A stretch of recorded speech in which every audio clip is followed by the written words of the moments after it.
Spoiler alert! If you have not played Bioshock, I highly suggest you beat it if you do not want the entire game spoiled for you. Please don't complain in the comment section saying I didn't warn you, because I did. Anyways, onto the video. Alright, so to keep it simple, Bioshock is a freaking masterpiece. It's one of, if not my new favorite video game of all time. The gameplay is very solid, the story is fascinating, and the atmosphere and design are just simply incredible. But I don't want to just leave it at that. I want to express my true thoughts and my true feelings for this game in a lot more detail. So, yeah, that's really all I have to say for the intro. Without further ado, here is the Bioshock review. That rhymed.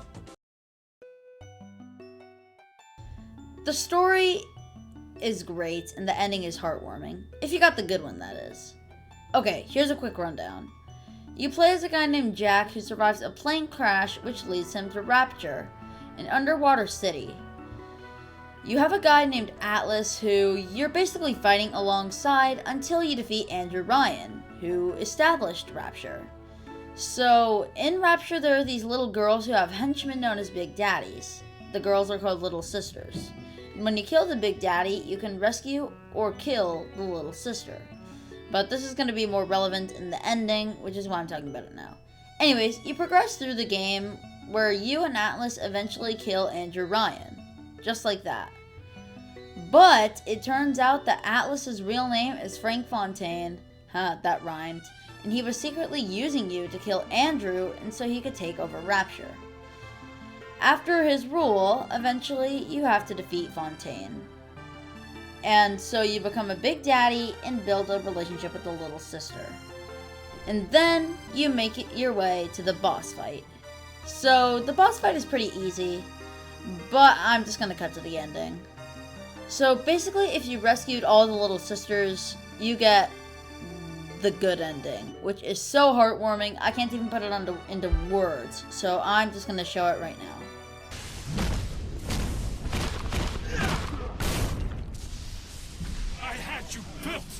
I sent you topside.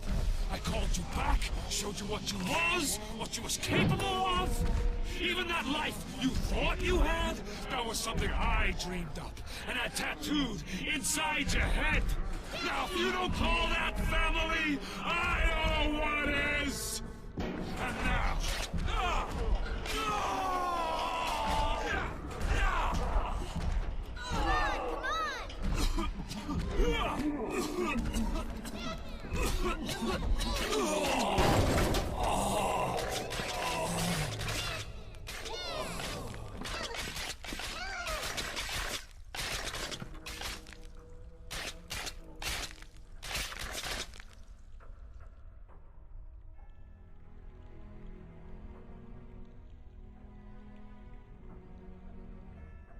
They offered you this city.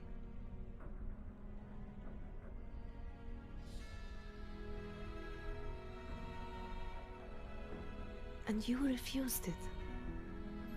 And what did you do instead? What I've come to expect of you. You saved them. You gave them the one thing that was stolen from them. A chance. A chance to learn. To find love. To live. And in the end, what was your reward? You never said. But I think I know. A family. Alright, so instead of ending the story segment there, I'm just gonna kind of give my little unscripted thoughts about the story. So here we go. First, like I said in the beginning of the segment, I think that the story is great. It has, like, all I really want in a story. It's very satisfying, it's heartwarming, it has action, and it just has everything that I'm looking for in a story. So, yeah. Anyways, I really liked the betrayal with Atlas and Andrew Ryan and Atlas becoming Frank Fontaine. That was a good part. And I liked seeing the Little Sisters daycare as well. Like, and how the mother of the Little Sisters, or caretaker I guess, wanted to defeat Frank Fontaine as well. So, yeah, like, the whole Little Sisters plotline, that was really creative, but I'm going to be talking about that just a little bit later. So that's really my thoughts on the story. Again, really good story, very heartwarming. And now I'm going to be talking about kind of the mechanics of the game, so let's get into it.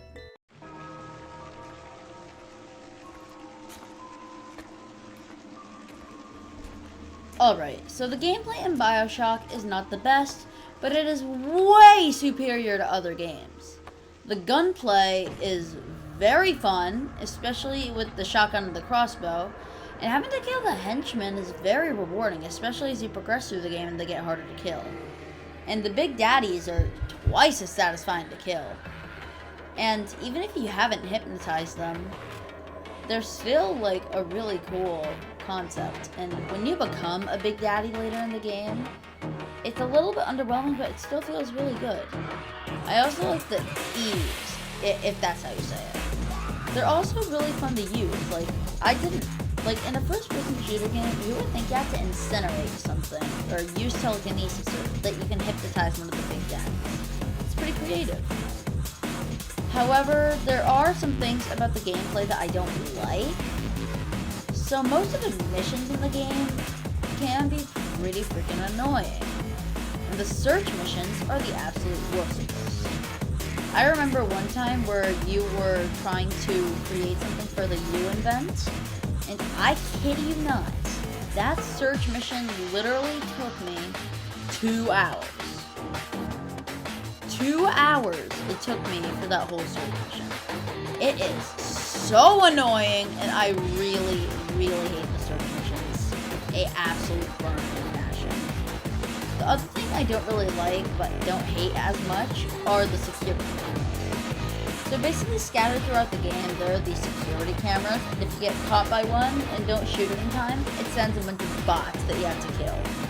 But little do you know, it sends absolute infinite amounts of bots. It's crazy.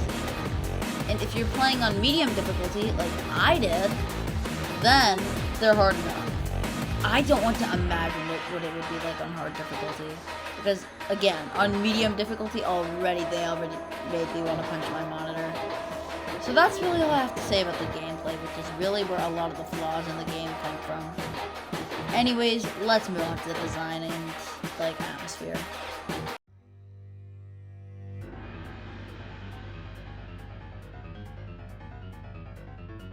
The atmosphere of the game is just simply incredible.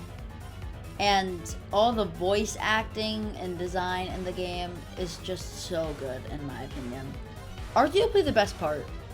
Yes, the gameplay is good, but this just gives life to the gameplay. I'm gonna start by talking about the voice actors. The voice actors in the game were very good. Frank Fontaine's voice actor made him sound exactly how he has to sound, all intimidating and evil, scary. I like the Little Sisters sound effects, and the Little Sisters caretaker sound effects and voice. Like, they just fit so freaking well. Andrew Ryan is also very good, and the diaries have just a really good amount of exaggeration. I am, like, really impressed with 2K Games, or Irrational Games now, on getting such good voice actors. And now I'm going to talk about the atmosphere of the game. Rapture is just incredible. Look at the screenshot that I got of Rapture when I was first entering it at the start of the game. You cannot tell me that that doesn't look amazing. So yeah, Rapture looks good, and the game is eerie when it needs to be, it's lively when it needs to be, and it can just do all environments. And the design works well with the environment. The design, I feel like, is really good. Is just a good mix between hyper-realistic and pretty cartoony. It's not too realistic, unlike some video games out there. And And it's not too cartoony unlike some other ones. But to me, it's just a perfect in-between. And your computer won't lag that much during it, I don't think. I'm sorry, I have a high-end computer. I don't know how low-end computers will do this. But seriously, the design is just so good. And it works well with the gameplay. Yes, the gameplay is pretty gory, but it still has really good design, and it's just done super well. Not to mention, Fontaine at the end of the game, he actually looks really, really good. Like, I'm overall amazed with the design and atmosphere and everything. Very good game, and that's really all I have to say. Let's move on to the conclusion.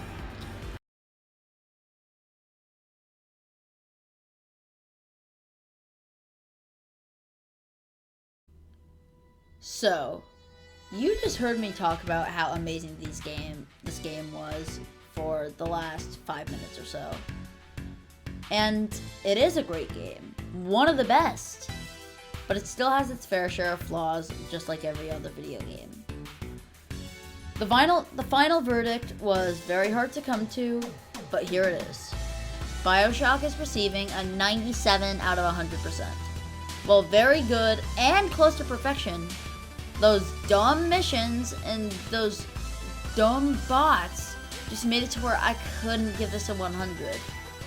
However, that doesn't mean I wouldn't recommend it to any gamer, regardless of skill level. I love the difficulty select. I played on all 3 modes and they suit beginner, intermediate, and advanced perfectly. And trust me, if you're at GameStop or if you're on the Steam library and you just happen to come across Bioshock, spend the $20 on it. It's an optimal length. It just gives you everything you need for $20. I would even pay $60 for it. I don't pay for a lot of $60 games. I don't even buy them. And that's all I have to say for this video. So if you enjoyed this video at any point, please like and subscribe. I'm trying to get to 200 subscribers by the end of the year. And yeah, Distraught Wisdom out.